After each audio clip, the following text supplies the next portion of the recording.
बहुत proud feel कर रहे हैं अपने, मतलब सबसे बड़ा प्राउड ये है कि अपने घर वालों को हम प्राउड फील करा पा रहे हैं, अपने भाई को, अपने माता पिता को प्राउड फील करा पा रहे हैं। इससे बड़ा प्राउड हमारे लिए क्या हो सकता है।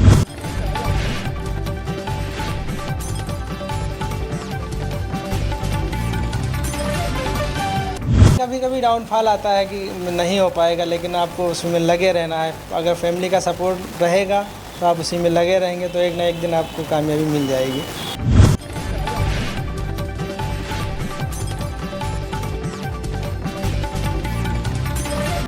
नहीं, हमारी फैमिली में दूसरा ऑप्शन है, उन्हें फुल छूट दे रखी थी, आप कितना भी समय ले सकते हैं, हम आपके साथ खड़े हैं। इसी का नतीजा है, इसीलिए आज हम यहाँ पर खड़े हैं।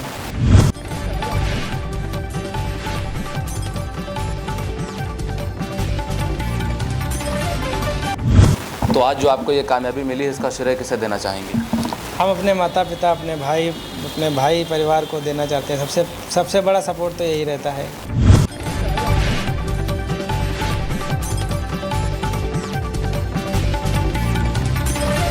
जब इंसान कोई मतलब तैयारी में जुटा हुआ था, अगर उसका परिवार साथ नहीं देता तो टूट जाता, फिर नहीं, वो एफर्ट नहीं दे पाता है उसमें। अगर कभी रिजल्ट जब फेल होता है, डिमोटिवेट होता है, हर बंदा होता है, लेकिन जब फैमिली का सपोर्ट मिलता है तो फिर से उठ खड़ा होता है कि नहीं, इस बार हम कर दिखाएंगे।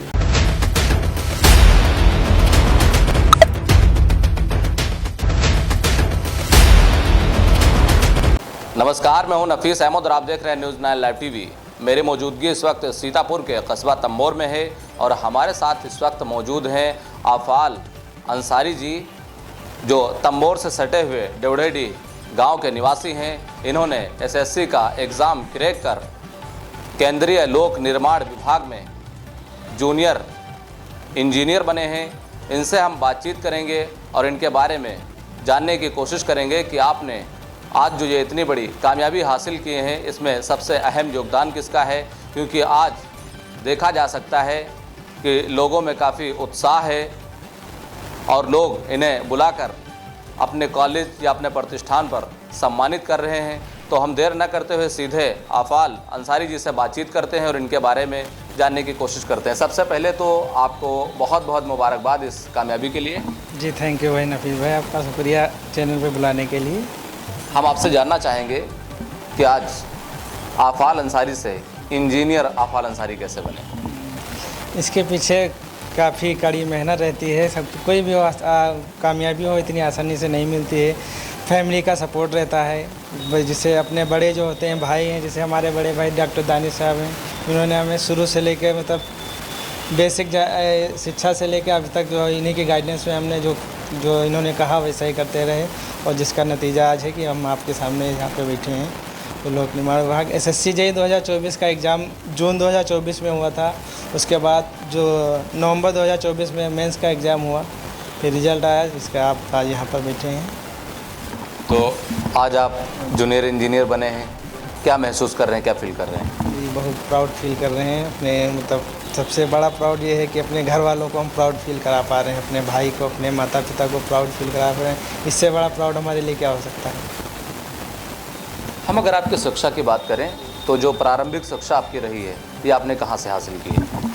ये मैंने प्रारंभिक शिक्षा ये तंबोर से किया है। मैंने रेडियंस इंटर कॉलेज से 8th तक किया है, फिर हाई स्कूल मैंने ब्रेन सिंह से किया है। उसके बाद ग्रांजर से इंटर किया है वहाँ से।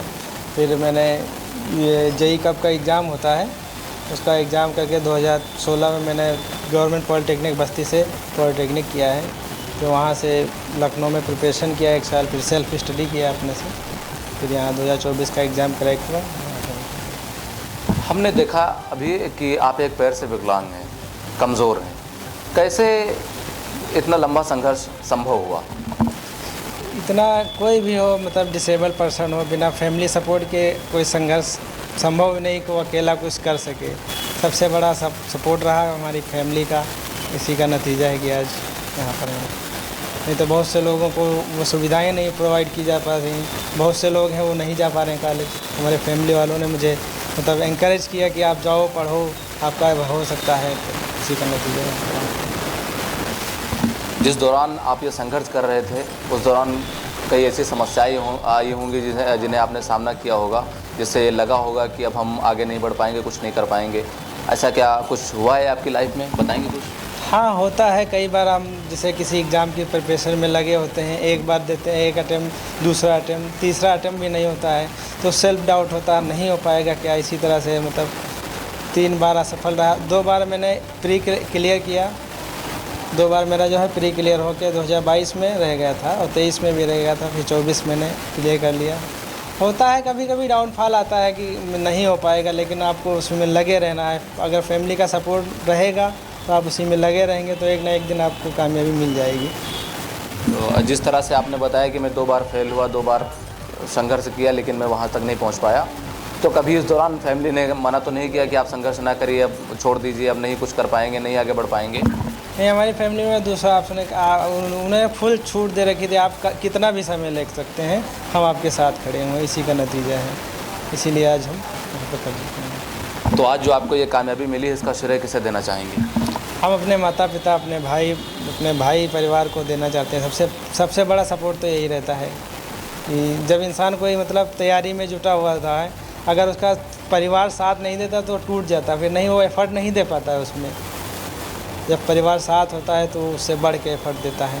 अगर कभी रिज़ल्ट जब फेल होता है, डिमोटिवेट होता है, हर बंदा होता है, लेकिन जब फैमिली का सपोर्ट मिलता है तो फिर से उठ खड़ा होता है कि नहीं, इस बार हम कर दिखाएंगे। वही हुआ हमारे साथ। फैमिली में कितने लोग हैं आपके, कितने मेंबर हैं? जी, हम 4 भाई हैं, 2 सिस्टर हैं और माता पिता, हमारे पिताजी 5 भाई हैं। अभी जॉइंट फैमिली में रह रहे हैं हम लोग, मतलब बिजनेस भी जॉइंट कंबाइन रहता है। हमारे चाचा जैसे अब्दुल माबूद प्रधान जी हैं जी, अब्दुल मालिक साहब हैं, अब्दुल रशीद हैं, अब्दुल कबीर साहब हमारे चाचा हैं। मतलब आपके जो फैमिली है उसमें 2 सिस्टर हैं, 4 भाई हैं और माता पिता हैं। इनमें सबसे अहम योगदान किसका रहा है, हम ये जानना चाहेंगे। सबसे ज़्यादा किसने आपको बढ़ावा दिया और आखिरी साथ तक आपके साथ में रहे? ये सबसे अहम हमारा सहयोग जो है, ये हमारे भाई डॉक्टर दानी साहब हैं। उन्होंने हमें यही समझाया कि लगे रहो, किसी न किसी दिन निकलेगा। ऐसी कोई चीज़ ही नहीं जो संभव ना हो, बस उसके लिए आपको कोशिश करनी है। बस यही से मतलब एक प्रेरणा मिलती रही और करते रहे हम। जो सफलता आज आपको मिली है, क्या आपने सोचा था कि मुझे सफलता मिलेगी, हम इस मुकाम पर पहुंचेंगे, ये पद हमको मिलेगा? क्या आपने ऐसा कभी महसूस किया? नहीं, एक बार जब राह पे निकले थे तो सपने में तो यही था जो आज मिला है, CPWD JEE। उसके फिर एक बार जब 2 एग्ज़ाम नहीं निकल पाए तो थोड़ा बहुत डिमोटिवेट हुए, फिर फाइनली आज हो गया। फिर इतने संघर्ष के बाद में आप इंजीनियर बने हैं, केंद्रीय लोक निर्माण विभाग में जूनियर इंजीनियर के पद पर आपका चयन हुआ है। उन छात्राओं को और उन लोगों को क्या कहना चाहेंगे जो लोग संघर्ष करते हैं लेकिन बीच में जो सफलता का मार्ग है वो भटक जाते हैं और वो रास्ता छोड़ देते हैं? उनके लिए आपकी तरफ से क्या संदेश, क्या मैसेज? उनके लिए बस यही कहना चाहूँ कि हार नहीं मानना है। कठिनाइयाँ आएंगी रास्ते में, लेकिन उनको आपको झेलना है। कोई कुछ कहेगा, कोई कुछ कहेगा, हमारे रिलेटिव ही कहेंगे अरे नहीं कर पाएगा ये, इन सबको आपको नज़रअंदाज करना है। इसको निगेटिव वे में लेना ही नहीं है।